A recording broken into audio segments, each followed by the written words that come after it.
তাহলে শুরু করি পঞ্চম পরিচ্ছেদ। শিরোনাম ভক্তির উপায়।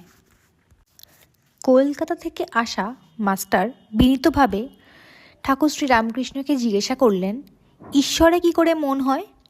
শ্রীরামকৃষ্ণ: ঈশ্বরের নাম গুণগান সর্বদা করতে হয়, আর সৎসঙ্গ, ঈশ্বরের ভক্ত বা সাধু এদের কাছে মাঝে মাঝে যেতে হয়। সংসারের ভিতর এবং বিষয় কাজের ভিতর রাত দিন থাকলে ঈশ্বরের মন হয় না। মাঝে মাঝে নির্জনে গিয়ে তার চিন্তা করা বড় দরকার। প্রথম অবস্থায় মাঝে মাঝে নির্জন না হলে ঈশ্বরে মন রাখা বড়ই কঠিন। যখন চারা গাছ থাকে তখন চারিদিকে তার বেড়া দিতে হয়।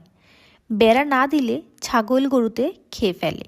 ধ্যান করবে মনে, কোণে ও বনে, আর সর্বদা সৎ সৎ বিচার করবে। ঈশ্বরই সৎ কিনা নিত্য বস্তু, আর সব অসৎ কিনা অনিত্য। এই বিচার করতে করতে অনিত্য বস্তু মন থেকে ত্যাগ করবে। মাস্টার বিনীতভাবে জিজ্ঞাসা করলেন, সংসারে কীরকম করে থাকতে হবে? শ্রীরামকৃষ্ণ: সব কাজ করবে, কিন্তু মন ঈশ্বরেতে রাখবে। স্ত্রী